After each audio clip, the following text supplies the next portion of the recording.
I am so glad to introduce our webinar leader today, Dr. Brandon Waddles, who is assistant professor in teaching choral conducting and music education at Wayne State University.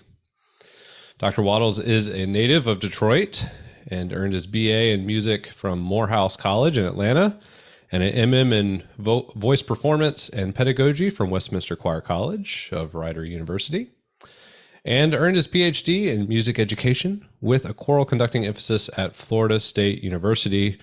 Go Noles. As a composer, conductor, educator, and music director, Dr. Waddles enjoys a multifaceted career spanning the musical gamut. His choral compositions and arrangements have been published and performed by choral ensembles around the world, including Morehouse College and the University of Michigan Glee Clubs, the Oakwood Aeolians, Westminster Choir, Brigham Young University Singers, and the Slovenian Philharmonic Choir. For years, Dr. Waddles has worked as a transcriber of Black gospel music for numerous choral octavos, hymnals, and hymnal supplements published by GIA, including his recent work as a contributor editor for the One Lord, One Faith, One Baptism hymnal, which the Hymn Society members should be well familiar with. He recently released Just in Case You've Forgotten, the first selected compendium of works by the late Thomas Whitfield, the subject of his dissertation. At the heart of Dr. Waddles' work is his unwavering passion for Black sacred music, instilled within him at a very young age by his father, Alvin Waddles, one of Detroit's most beloved musicians.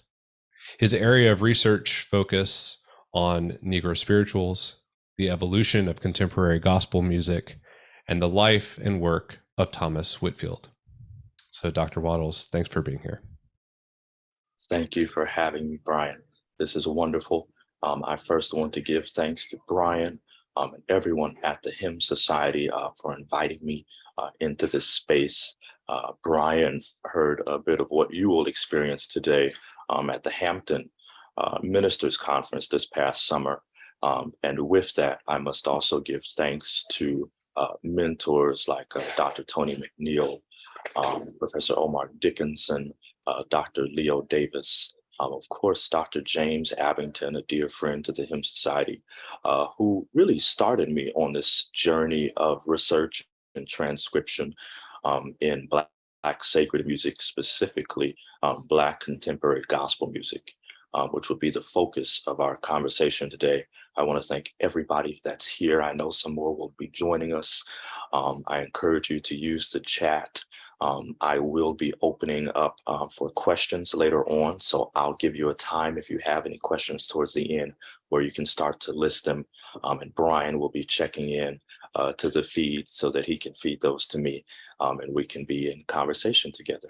But without further ado, I'm going to get started. I'm going to share screen with you all.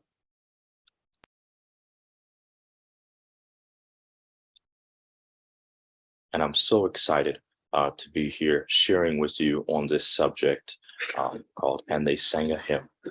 This will feature research on Thomas Whitfield and the contemporary gospel hymn setting. I'd just like to start with a bit of biographical information about Thomas Whitfield, who is from the city of Detroit, where I am from, affectionately known to many in the industry and in the family as Tommy. His years of living, 1954 to his very sudden tragic death at 1992. I bring up this next point about mentorship because I find that so important as I relate to you some of the names that have mentored and impacted upon me. There are mentors of his that really helped to develop even some of the earliest sounds that he would later flesh out into his own trademark. Some of these names include Bishop Charles Ashley Craig, the Reverend James Cleveland, familiar to all of us, I'm sure, the great pianist Herbert Picard, the one they call the world's greatest gospel organist, Alfred Bolden. These four names I bring to you as they were part of a great music ministry over at what was called Prayer Tabernacle, which was a spiritualist holiness church in Detroit, Michigan.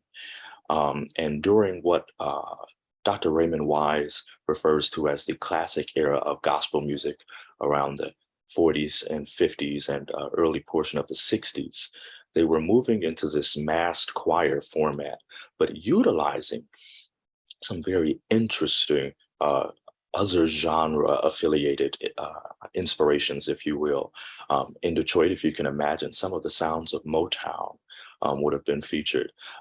Even the sounds of classical music and choral anthemic gospel, but also the use of external harmonies from jazz. And Tommy was serving at this church during the time, even as a teenager, and was learning from all of these figures. Bishop Charles Ashley Craig was the founder of that church. Reverend James Cleveland was the minister of music there. And Herbert Picard and Alfred Bolden were two musicians that heavily impacted upon Tommy. The other figure that I'd like to bring to your attention is one of the great unsung early progenitors of contemporary gospel music, and her name was Beverly Glenn. She was is a classically trained singer and instrumentalist who started what was called the Beverly Glenn Chorale. And she allowed for Tommy to be her collaborative pianist and organist, but also a writer. And actually, his first recorded song was featured on one of her projects. And so I have to make sure that I bring to light specifically this wonderful Black woman from the city of Detroit, who is still a gem to all of us. After Tommy served at Prayer Tabernacle in Detroit, Michigan, in 1978, he got the call to found this new group of his called the Thomas Whitfield Company. And this particular choral ensemble, this aggregation, would inspire the likes of so many different groups to come, including Kirk Franklin and family, Donald Lawrence and the Tri-City Singers, Kurt Carr and the Kurt Carr Singers. They were a professional group, non-paid, but professional group of singers that featured music directors and professional singers from all around the city. And with this sort of skill and technical facility that he had with his singers and instrumentalists, he was able to craft what we know now as the Whitfield sound, and really it became a benchmark for choral organizations that would come to follow. So like the names of some of those groups that I called out, and even groups like Ricky Dillard and New Generation, which are some of our most cherished gospel groups of today. In addition to his work with the choir and also some of his solo projects that Tommy worked on during the 1980s, which, as some of you might know, was a huge decade in terms of contemporary gospel, and certainly for centering Detroit as a primary space for the creation and the evolution of contemporary gospel music, with figures like commissioned the Winans family, the Clark sisters, Vanessa Bell Armstrong was from Detroit. Yolanda Adams, although from Texas, her first solo project was produced by Thomas Whitfield. Minister Keith Pringle, who was a mentee of Reverend James Cleveland, the Bishop Paul Morton and the Morton family, and of course, the Queen of Soul, Aretha Franklin. And in fact, the hymnal that we just spoke about, One Lord, One Faith, One Baptism, was the title of her second gospel project in the late 80s. And Tommy was the music director for that. So I just wanted to give a little bit of background to his life and work. There is to date no singular composer in the history of Black gospel music that has their name attached to a particular sound that has impressed upon the entirety of gospel music today. And even as the majority of Whitfield's work happened in the 1980s, and even as he passed early on in 1992, that sound still impresses upon and still impacts contemporary gospel music nearly 40 years later.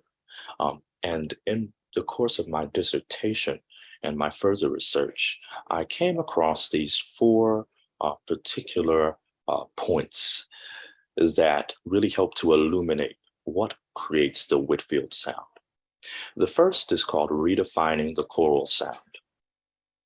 And as you can imagine, when we got into the classic era of gospel, the sort of quartet and barbershop-esque harmonies of the groups such as the Sally Martin Singers, the Roberta Martin Singers, and all of those that were featured more in the traditional era of gospel music around Dorsey and Kenneth Morris and all those would later be fashioned into a large massed choir sense. But we still were not necessarily using external harmonies and things of that nature with choirs. And Thomas Whitfield was really one of the first because of the technical facility of a group like the company. He was able to expand the harmonic vocabulary that we used with larger choral ensembles. And this became of huge impact, like I said, on figures like Donald Lawrence, Richard Smallwood, and Fred Hammond and James Hall. Donald Lawrence, when I was in conversation with him, referred to something known as unavailable tension. And I'll describe this later as we look at some of the scores that I've transcribed of Whitfield's. And what happened is that they would use basic triadic harmonies with the choir, but place them over very extended, sort of stinging harmonies in the instrumentation. And they created this sort of tension that Donald Lawrence referred to. And you have to imagine that this was very jarring, if I could use that term, in the 1980s, as gospel artists had not been, for the most part, used to playing such things. In fact, listeners would often complain, even sometimes, that Whitfield was not playing what the choir was singing. Now we know this to be, a regular thing, but back then, this was quite revolutionary. We talk about the idea of blending gospel, jazz, and classicism. And I think about Thomas Whitfield as being a lover of gumbo. We think about New Orleans and gumbo and how it utilizes a little bit of everything. And so while he was certainly a fan and a progenitor of gospel music, a practitioner of such things, he was utilizing in the instrumental and these vocal spaces the harmonies of jazz, the extended harmonies of jazz, as well as classical forms, secondary dominant progressions and things of that nature that would create a number of terms relegated to the Whitfield sound. And so you would have Whitfield progressions, Whitfield turns, Whitfield intros, things of that nature. It created a vocabulary all its own because of this, how shall I say, diversity, this cosmopolitanness of music making and music writing. And I'll talk about that more. You'll see that visibly as we listen to and look at some of these scores. When I talk about creating symphonic textures, I am more so referring to the fact that during the 80s, Thomas Whitfield was celebrated as a progenitor of contemporary production technique. Thomas Whitfield, along with several other figures from Detroit, were relegated to a label known as the Sound of Gospel. And they did not have access to some of the financial benefits of, production standards that you may have found in more secular and pop-oriented stations. And so he had to become a creative, an inventor, if you will, utilizing, some of the technology, the keyboard and synth technology that was coming up. And he literally, with these synths and with these new keyboards, created these orchestral symphonic textures in his music that would inspire the likes of so many different producers that have not only found themselves in gospel, but even in R&B, in jazz, in hip hop. A number of figures with whom I've spoken to have talked about the fact that Whitfield's almost Beethoven-esque use of smaller figures to expand upon. When we think about Beethoven's Fifth Symphony and using small motivic structures to create large spaces in the music. And that in itself is another part of the Whitfield sound. The last thing I'll talk about this deepening of intimacy in gospel song lyricism was hugely important, more so in the development and the introduction of praise and worship in the Black church. We look to figures like Andre Crouch as helping to bridge the gap between what we call contemporary Christian music and Black gospel. And I really believe when we talk about lyricism and lyrics and text, that this idea of praise and worship brought a deeper intimacy and a deeper closeness to the church and to the relational experience between the worshiper and the worshiped, if you will. And so all of these elements, even if we hadn't thought about text as being part of the sound, we should. The idea that lyricism would connect in this way. And so these are the basic 4 tenets, if you will, that I relate to the creation of what we call the Whitfield sound.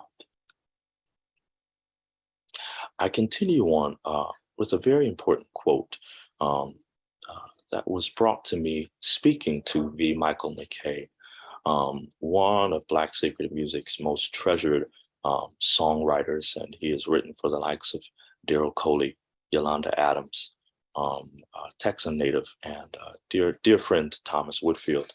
And he made an important statement that said that Thomas Whitfield was a friend to the hymn book. And when we talk about the evolution of the contemporary Black gospel hymn, we have to understand that Thomas Whitfield first had a respect for the hymn in its initial format. And his gospelizing, if you will, his resetting, his reimagination of these had to first be in full respect of and regard for the hymn book. What you see on your right now is an album that Whitfield and Company produced in the mid-'80s, and it's called And They Sang a Hymn. And it is a truly cherished work in Black sacred music, and I hope that those that are not familiar with it now will become familiar with it later. This particular project was, as you can imagine, a compilation of resettings of hymns, standard hymns. And when I talk about some of the Whitfield sound tenets, you can see in the various points these trademark introits and tags and vamps and outros. You can see these ideas of extended harmonies that are going on and that we'll hear on some of these initial reference recordings. But also this idea of dramatization and conversationalism of song lyricism. The first song that we're going to listen to, while not exactly from this project, it's actually from his last project that he recorded with the company, which was called Alive and Satisfied. The song is called Only a Look, and Only a Look is a traditional hymn that had actually been gospelized during the classic era. You'll see the score in just a moment. But I refer to this storyline that happens as Thomas Whitfield crafts this resetting of the traditional hymn.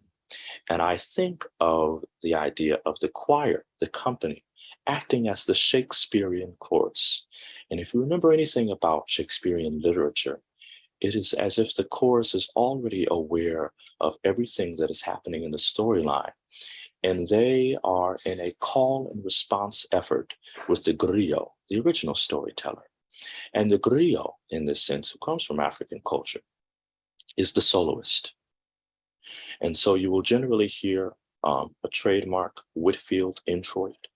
And then what you will hear next, what you will experience next, is the soloist as the griot, telling their own story, but through the melody of the hymn. What you will hear underneath are very inventive jazz and classically flavored harmonies happening underneath that further embellish upon the melody. What you will see next during the chorus is the introit of the company, and they are in call and response with the griot, with the storyteller, with the soloist. And this continues to embellish upon and envelop and evolve the story. What happens later is what we like to call a Whitfield vamp.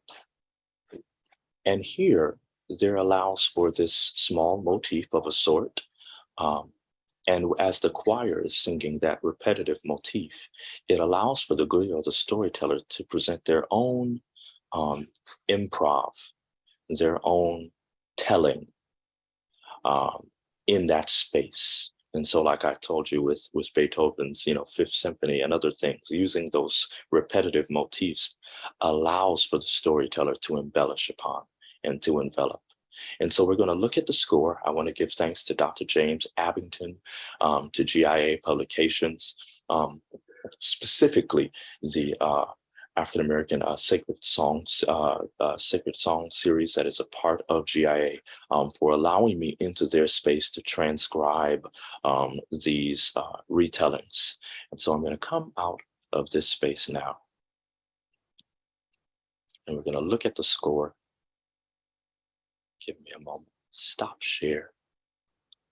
Please, I welcome your statements as we move forward. I'm going to share screen.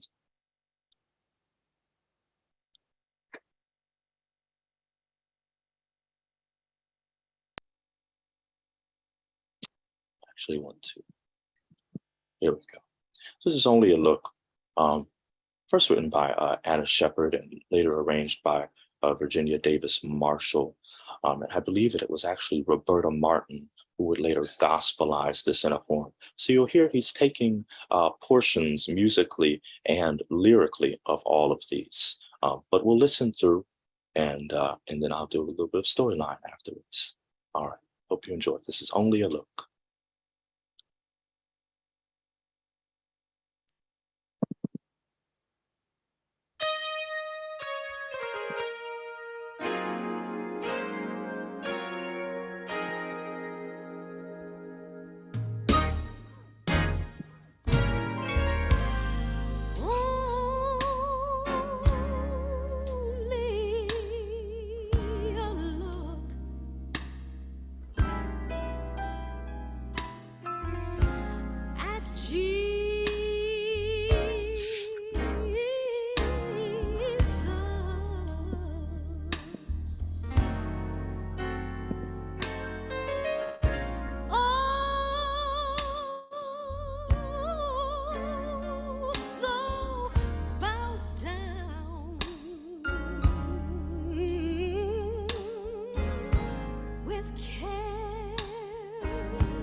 Great. I just wanted to take you all through a couple of things. I tried to kind of lead you through. Let's go back to the top. So at the very beginning, you hear this structure, ba dum ba da da dum, be ba ba ba, very melodic in structure. You could think of it as sort of as a descant of sorts, but he places this in these very stylized introits. If you can imagine that before this time, the majority of gospel introits of sorts would have just been a basic repeat of perhaps the chord, the chorus or a verse or anything like that. They weren't deliberately stylized in this way.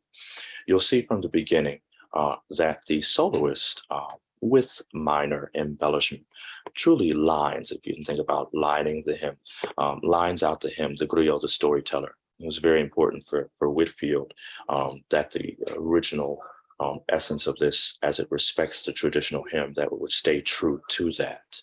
And so they go through this, but you can see a number of external harmonies being used in the instrumentation, seen here in the piano. I told you all that the chorus comes in here as a Shakespearean call and response effort. And so the soloist then begins to improvise just a bit. And the chorus sort of takes the responsibility of storytelling here. When we get to the vamp, once again, this is the idea of repetitive motivic structure. And when this happens, when we have this repetitive structure, it allows freedom. Same way with Miles Davis and modal jazz with Kind of Blue.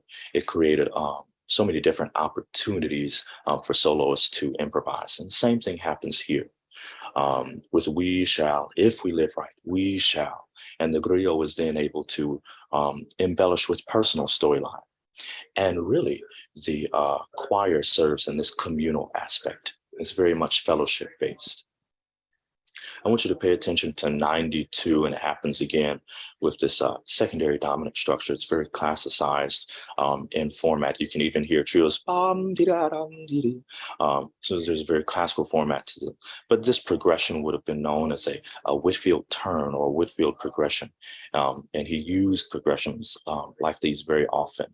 And they have been utilized in so many other different places and recordings because they were very trendsetting and revolutionary for their time. We're going to listen to another one, which is actually from the recording that we talked about, and they sang a hymn. And this is called Down at the Cross. It is actually taken from Alas, and Did My Savior Bleed, and Did My Sovereign Die, which I'm sure many of you are familiar with. And so I want you to think about that storyline that we talked about and see if you can catch the points, the stylized introit, the lining of the melody from the soloist, the chorus, the Shakespearean chorus coming in and telling the story, this build up that happens through this call and response. And then, of course, the Whitfield vamp, if you will, this motivic structure that allows for the soloist to embellish, the griot, the storyteller.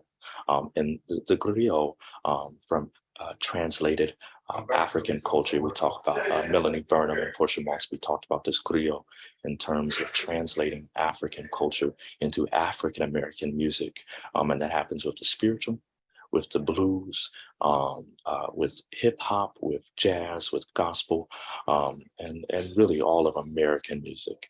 So the griot as storyteller is very important to this retelling of the hymn. So I'm going to share screen with you again. And we're going to look at Down at the Cross. And go up here. I'll tell you even from the beginning, I want you to think about the melody.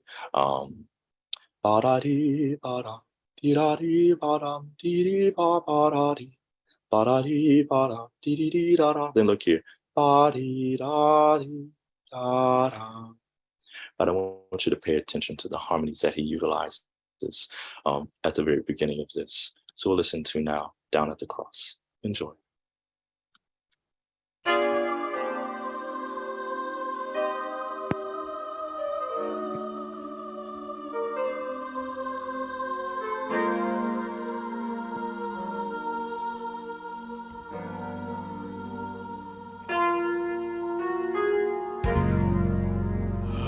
lost and dear. My Savior, plead, and if my soul run high,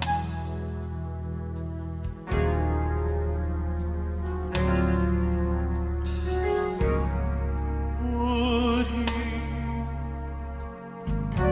devote that sacred head for such a worm as I? It was down.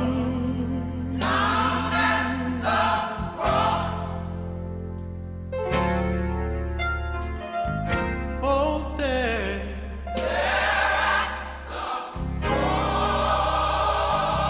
Jesus saw me. He changed me. He washed me, yes, He did. Rearranged my destiny. Oh, yeah.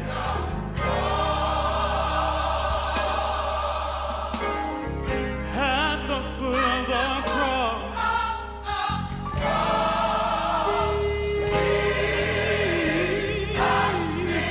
touched me.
So I'll take you again. So we heard, and excuse me if this makes anybody dizzy. I'll take you again. We've got this very stylized intro at the beginning, which so cleverly uses the melody from the tail end of the verse. But upon stacked with very, oh yeah, absolutely. It's all there. Very interestingly stacked jazz harmonies. The tenor soloist enters in with this lining of the hymn melody. Once again, with some very inventive reharmonizations underneath.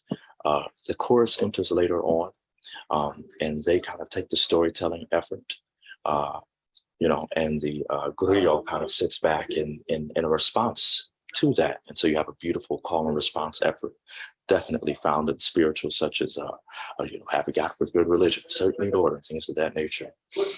They repeat that, and the storyline continues to build until we get to the vamp.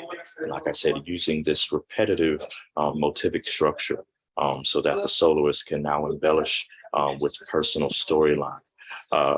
Brian thinks now about these Whitfield intros and outros. One thing I wanted to bring your attention to at the end, and then I'll come back to something in the middle, is you see this sort of pedal tone happening here on this A flat, and he would use these sustained and different harmonic chords up top, and that would be a regular Whitfield outro. And mind you, if you listen to it again, you've heard it with his pieces, and you've heard it with Kirk Franklin, Donald Lawrence.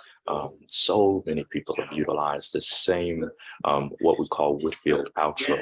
We were talking about unavailable tension, and I'll remind you, Donald Lawrence refers that to this idea of a choral harmony where they're singing on a basic triadic harmony, or chord, if you will, but there's very extended jazz harmony underneath. And I tried to bring it to your attention as we were moving through, but when we get to at the foot of the cross, and you've got this A chord up top, but you've got this G7 underneath that are forming this tension against each other, this beautiful tension. Mind you, something we'd have heard so much more of in the jazz world. But thinking about 1985 from a gospel aspect, this was definitely something new and revelatory for that time. So I just wanted to bring your attention to those things. I'm going to head now back to the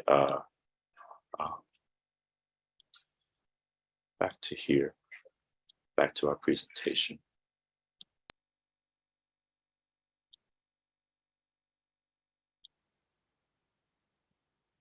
And so we want to make plain to you some of the things that we've talked about. This idea of the deliberately stylized introits, the lining of the verse from the griot, the storyteller, the Shakespearean chorus, all knowing sort of storytelling on their own, their own interpretation of it. And there's this idea of we and me. So there's communal personalization and intimization of the lyricism with that. The Whitfield vamp, the idea of this repetitive motivic material that allows for the griot, the storyteller, to embellish with personal expression. And then the Whitfield outro that we've heard on several occasions. It was even used a little bit in Only a Look. If you go back and listen to it, I'm sure you can tell.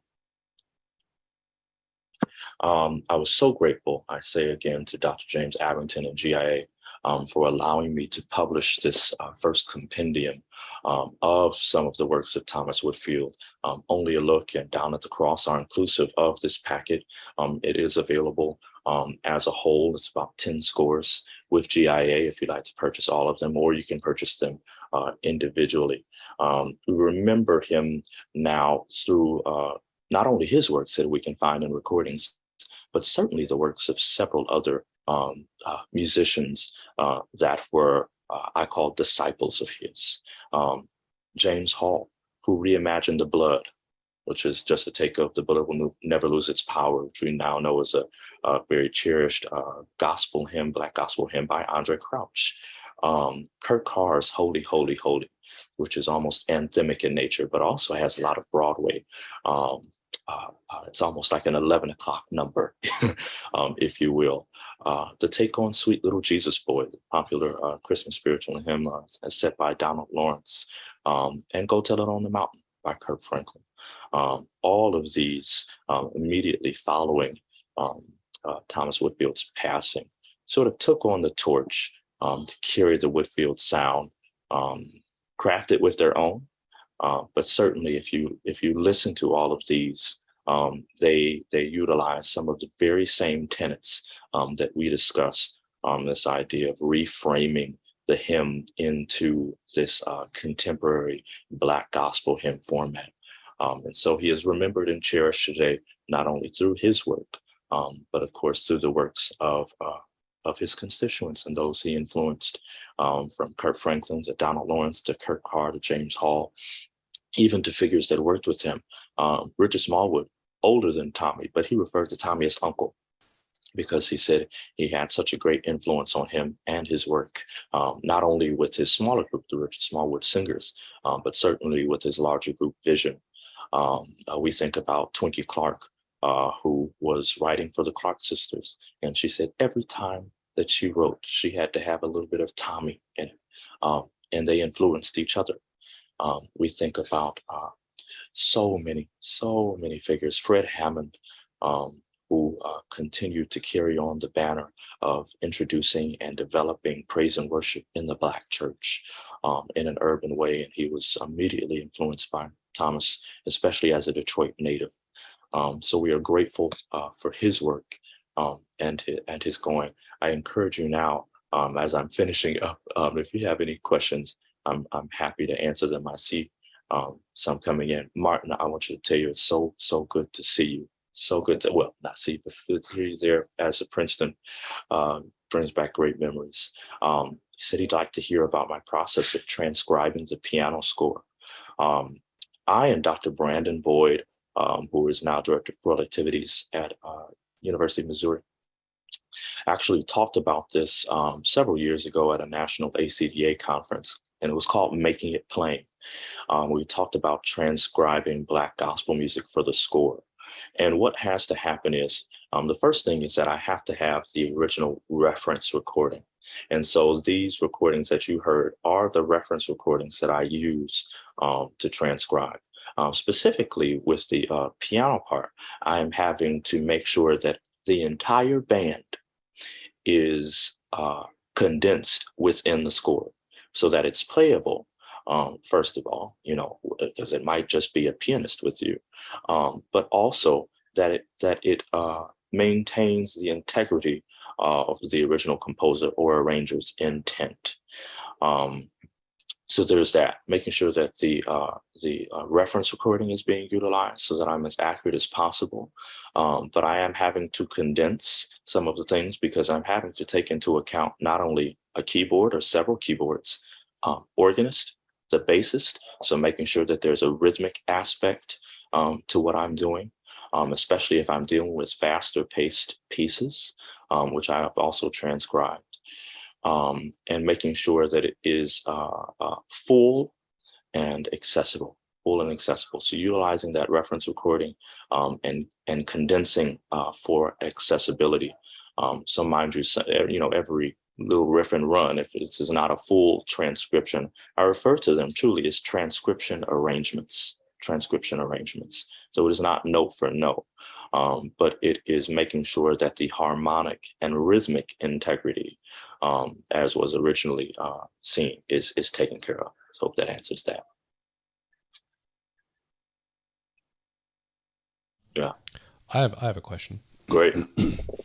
When I was listening to the recordings that you played, there are those sounds of the 70s, 80s, synthesizer, all those sounds that are so kind of locked into that time period. And I wonder how much of that is integral to the style, or how much, like, would it have been performed that way in local churches a good bit, or would it have been changed depending on the context to just piano and choir? Or like, how does the soundscape play into this? Yeah, absolutely. It shifts based on location. Mind you, both of the recordings that I let you listen to were part of what Tommy would have called like a live studio experience. So what is happening is that while they are certainly in a studio, situation, he wanted it to feel as if it was a worship service. And so sometimes you'll hear the choir in vocal response Yeah. As it refers to the instrumentation, while he was using, majority wise keyboard synth instruments, he would have done Down at the Cross and Only a Look at Church, but he would have only utilized, you know, one keyboard with synth sounds. He probably would have used a Hammond, and other things like that. So you may not have heard it, experienced it audibly, in church as you would, um, at as in the studio, as on the studio project. Now today, when you have keyboardists that are using three keyboards at one time stacked up, and also backing tracks behind that, you can get a little bit more of that studio sound in the space. But I can imagine in the late 80s and early 90s, you would have had one keyboard or a Hammond, electric bass, lead guitarist, and drums. hmm Yeah, great question. Folks, feel free to put something in the Q&A or in the chat, but I do have another question. Great. Yeah, let's do it. One of the things that really struck me while looking at the score and listening to the music is the amount of improvisation that was included, or seemingly. I mean, Yeah. and the whole griot concepts with the soloistic witnessing over the top relies on a kind of a musical ability, but also a theological ability to do that. Absolutely. And I've seen this style of music being done in places where the leader doesn't have that, and it always falls flat to me. And so I wonder if you could speak to that a little bit. Yeah, the griot as the storyteller has to have some knowledge about the story and everything around it. So if the griot is now dealing in scriptural reference, then that means they need to have an overall knowledge of the scripture, and the story that lies therein. As I understand it, Whitfield was not, he did not overly critique or ask for certain things from the soloists. He let them be, kind of free in their in how they embellished. What I do know is that he was very careful about who he chose. So he already knew that they were going to be capable of doing those things. When I think about a Lillian Lloyd, who is an amazing, we call her one of the queens of ad lib in gospel. One of the reasons she's able to do that is because she preaches as well and is, familiar with the word. So you are not getting from her sort of the tried and true, to go phrases. Woke me up this morning, starting my day. She's very much personalizing her storyline, and she's bringing in Bible stories. She's bringing in scripture. So that there is, once again, an intimatized experience. But it's interesting that one person's intimatized experience can connect to an entire audience. So it becomes our experience and our story as well. Yeah, the I becomes the we. Martin Tell says your piano transcriptions are excellent, and he'd like to hear about the role of the bass, as in the choir part. The bass and the choral part, and also the role of the congregation when this is in a live worship setting. So the majority, let me not say all, the majority of Thomas Whitfield's recordings, the company does not utilize a bass part. And if we want to make this accessible in the larger academic space, or even, church spaces where staff singers are being utilized, there should be a bass line.